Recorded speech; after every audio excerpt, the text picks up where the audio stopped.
Ibunya bernama Aminah, ayahnya bernama Abdullah, dilahirkan di Mekah Mukarramah. Ibu susunya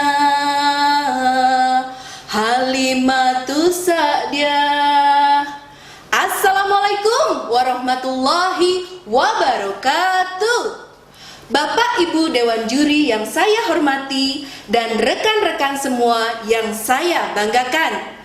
Perkenalkan, nama saya Supriyanti dari SD Islam Al-Fauzin. Hari ini saya ingin mengkisahkan manusia paling mulia, yaitu kisah tentang Nabi Muhammad Sallallahu Alaihi Wasallam. Di tengah kondisi masyarakat jahiliyah, Nabi Muhammad dilahirkan. Bayi luar biasa itu lahir dari rahim seorang wanita mulia bernama Aminah. Pada saat itu, peristiwa luar biasa terjadi. 10 balkon istana Isra runtuh dan padamnya api yang biasa disembah oleh orang Majusi. Tuan Abdul Muthalib, cucu Anda, Tuan.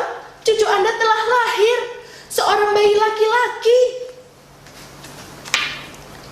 Subhanallah, alhamdulillah, Allahu Akbar. Aku ingin segera menemuinya. Dengan rasa kasih sayang, Abdul Muthalib membawa cucunya ke depan Ka'bah. Cucuku, kasihan engkau nak, engkau terlahir yatim. Ya Allah, jadikanlah cucuku ini manusia yang paling mulia, sebagaimana nabimu, Nabi Ibrahim alaihi salam. Aku akan menamakanmu Muhammad, yang artinya terpuji. Kemudian Abdul Muthalib mencarikan ibu susu bagi Muhammad kecil. Kasihan cucu Abdul Muthalib, tidak ada yang mau memberikannya susu.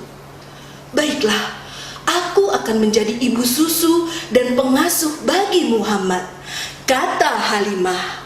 Saat Muhammad berusia 4 tahun, peristiwa terjadi dan dialami oleh Muhammad kecil. Ibu, Muhammad dibawa orang, kemudian dibunuh, Bu. Hah? Dibunuh? Ya Allah, di mana? Antar ibu ke sana. Dilihatnya, Muhammad kecil sedang terduduk dengan tenang dan jelas menceritakan bahwasannya ada yang membelah dadanya, mengambil hatinya, mencuci hatinya lalu mengembalikannya lagi.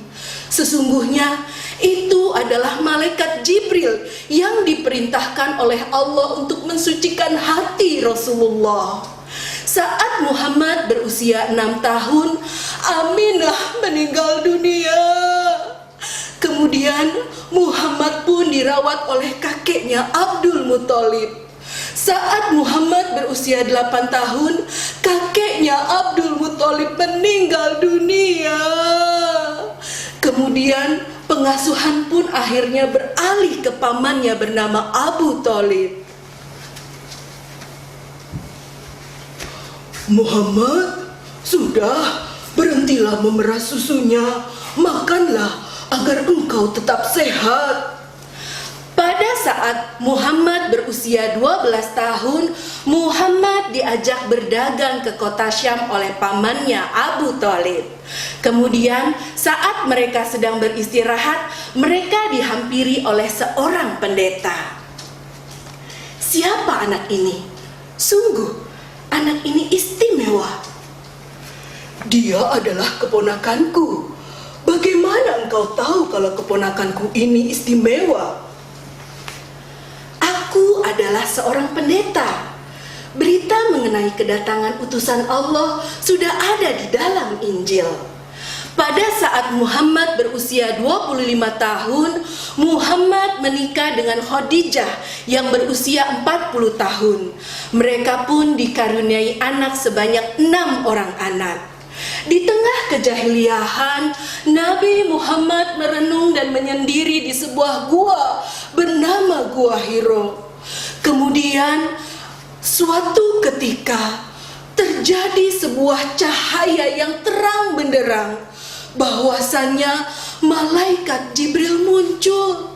Malaikat Jibril merangkul dengan sangat kuat Nabi Muhammad sampai Nabi Muhammad terasa sesak, seraya berkata, "Bacalah." Sampai dengan 3 kali malaikat Jibril membantunya. Dan wahyu pertama, pertanda turunnya Al-Quran kepada Nabi Muhammad. Di dalam Gua Hiro, saat berusia 40 tahun, Muhammad diangkat menjadi seorang nabi. Saat Muhammad berusia 63 tahun, Muhammad jatuh sakit dan berakhirlah manusia yang paling mulia di muka bumi, Rasulullah Muhammad sallallahu alaihi wasallam. Saat ajal ada di tenggorokannya, ia masih memikirkan umatnya. Ummati ya Rasulullah, ya Habiballah, terimalah kami sebagai umatmu, ya Rasulullah, ya Habiballah,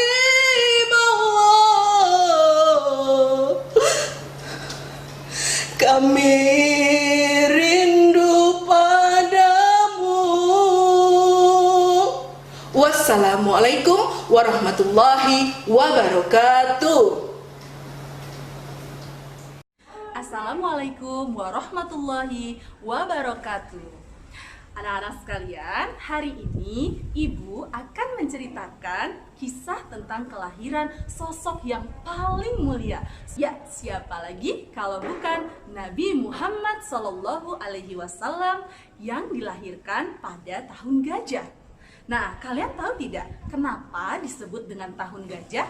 Yuk kita simak kisahnya berikut ini. Pada suatu hari, ada seorang raja yang kejam beserta ribuan pasukannya bergerak menuju Yaman. Sesampainya di Yaman, Raja Abraha marah, mukanya memerah dan para prajuritnya menunduk ketakutan. Raja Abraha marah karena melihat daerah Yaman yang begitu tandus dan sepi oleh penduduk. Memang dahulu Yaman adalah daerah yang banyak sekali penduduknya dan ramai perdagangan di sana. Tetapi setelah Mekah tumbuh menjadi kota perdagangan yang baru, para penduduk pindah ke Mekah. Dan di Mekah juga ada sebuah bangunan suci untuk tempat ibadah, yaitu Ka'bah. Wahai prajurit, siapkan pasukan. Kita buat tempat ibadah yang lebih indah dan megah dari Ka'bah, supaya orang-orang berdatangan ke sini dan keuntungan perniagaan akan kita dapatkan.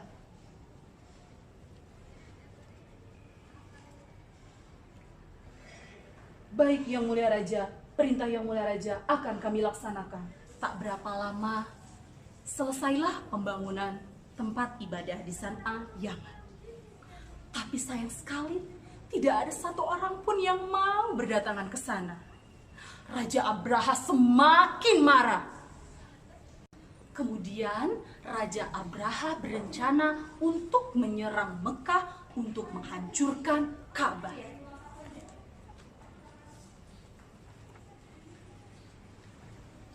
Wahai para prajuritku, apa yang aku bangun sia-sia? Untuk itu aku perintahkan kepada kalian semua, kita berangkat menuju Mekah, kita hancurkan Ka'bah. Raja Abraha, ribuan prajurit dan juga pasukan bergajah bergerak menuju Mekah untuk menghancurkan Ka'bah. Bruk, bruk, bruk, bruk. Sesampainya di Mekah, Raja Abraha beserta seluruh pasukannya merampas hewan-hewan ternak yang mereka jumpai. Mereka merampas unta, merampas kuda, merampas kambing, termasuk 200 unta milik Abdul Muthalib, kakeknya Nabi Muhammad SAW.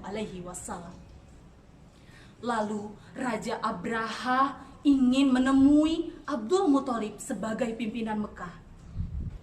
Kemudian Abdul Muthalib datang untuk memenuhi panggilan dari Raja Abraha.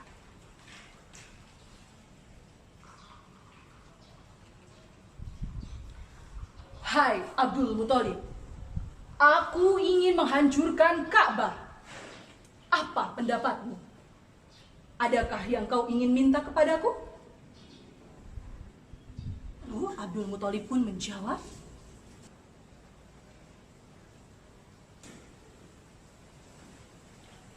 wahai raja, kembalikan unta-untaku yang 200 dan juga kembalikan hewan-hewan ternak para penduduk Mekah yang kau rampas. Abraha merasa heran.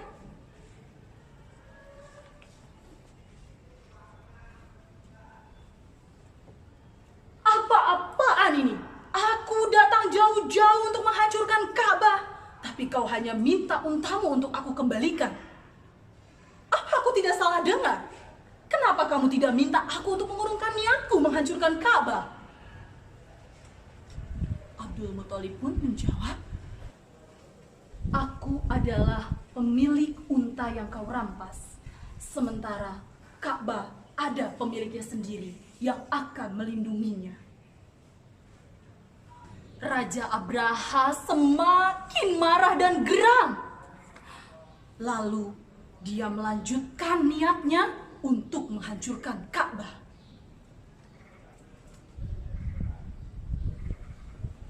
Seluruh pasukanku, mari kita serang Ka'bah sekarang juga. Ikuti perintahku. Raja Abraha semakin marah dan geram. Kemudian dia membulatkan tekadnya untuk mulai menghancurkan Ka'bah.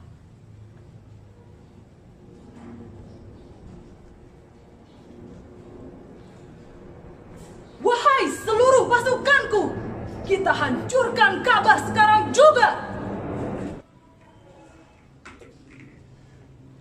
Tiba-tiba langit menjadi gelap gulita. Burung-burung ababil berdatangan dari langit, membawa batu kerikil yang panas dari neraka untuk menghancurkan Raja Abraha dan juga pasukannya.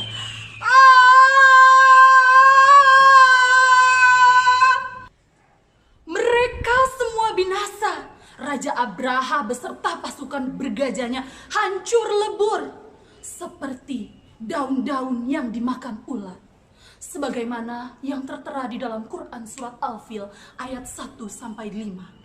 Tidak lama setelah peristiwa itu, cahaya terang benderang berdatangan dari segala penjuru, menandakan kelahiran sang baginda Nabi Muhammad SAW bin Abdullah. Semua orang bergembira, semua orang merasa bahagia menyambut kelahiran sang baginda Nabi Muhammad. Demikianlah kisah Raja Abraha dengan kesombongannya yang ingin menghancurkan Ka'bah di hari kelahiran Nabi besar Muhammad SAW. Demikianlah kisah kelahiran Nabi Muhammad.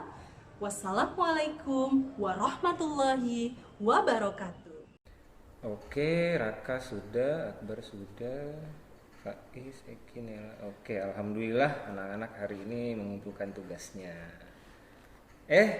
Ada adik-adik. Halo, assalamualaikum warahmatullahi wabarakatuh. Salam kenal, nama saya Kak Fauzan. Kak Fauzan adalah salah seorang guru di SDIT Darujatul Ulum Depok, ya, tepatnya di daerah Limo, Meruyung. Kali ini Kak Fauzan mau berbagi cerita bersama adik-adik di rumah dalam rangka mengikuti lomba berkisah Nabi, ya, yang diadakan oleh Diknas Kota Depok. Nah, kalian sudah pasti tahu ya, Nabi Muhammad tinggal di Jazirah Arab. Nih di sini, ya, seperti yang terlihat di sini, ya. Nah, bagaimana ceritanya? Yuk kita dengarkan bersama-sama. Are you ready? Pada zaman dahulu, Nabi Muhammad sedang berjalan-jalan di padang pasir, di pinggir semak-semak. Dari kejauhan, Nabi Muhammad mendengar suara ada sesuatu atau seseorang yang minta tolong. Tolong, tolong, tolong, tolong lepaskan aku, tolong. Hah? Nabi Muhammad penasaran dan mendekati asal suara tadi. Ternyata itu bukan suara seseorang, tapi suara seekor kijang yang sedang terikat di dekat sebuah pohon. Ini talinya ya. Tuh, wah terikat. Iya. Terikat di sini. Nabi pun bertanya kepada kijang tadi, "Hai kijang, kenapa engkau terikat di sana?" Kijang tadi menjawab, "Ya Nabi Allah, aku terikat di sini karena aku sudah ditangkap oleh para pemburu yang tinggal di ujung sana." Wah, memang ternyata di ujung sana terlihat rumah para pemburu. "Terus kenapa kamu minta tolong ingin dilepaskan?"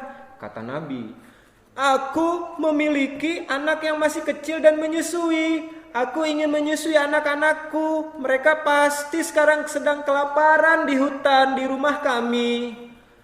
Wah, kasihan ya. Tapi Nabi kembali bertanya, "Hai kijang, engkau kan sudah ditangkap dan engkau adalah hak para pemburu yang ada di rumah sana.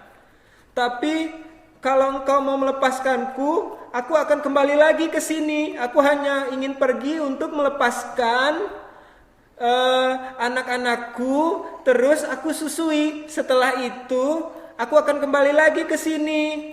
Begitu kata kijang tadi. Akhirnya karena Nabi Muhammad kasihan, akhirnya kijang tadi pun dilepaskan. "Engkau berjanji ya akan kembali lagi?"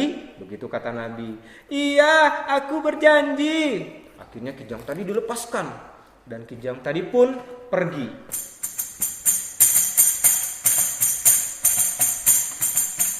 Kijang tadi pergi, Nabi menunggu dengan sabar. Tidak berapa lama kemudian, kijang tadi pun datang. "Ya Nabi, aku sudah datang." Kijang tadi menepati janjinya dan Nabi Muhammad memang melihat susunya sudah kempes, pertanda si kijang tadi sudah selesai menyusui anaknya. Nabi Muhammad pun mengikat kembali kijang tadi di dekat pohon. Tapi tiba-tiba Nabi Muhammad merasa kasihan dan Nabi berinisiatif kepikiran untuk datang ke rumah pemburu. Nabi Muhammad berkata, "Wahai pemburu, maukah engkau melepaskan kijang yang kasihan ini?" Ternyata pemburu tadi juga seorang yang baik hati. Karena mendengar cerita kisah kijang tadi yang punya anak, akhirnya kijang tadi dilepaskan. "Terima kasih pemburu, terima kasih Nabi. Aku akan kembali pulang ke hutan, ke tempat anak-anakku berada."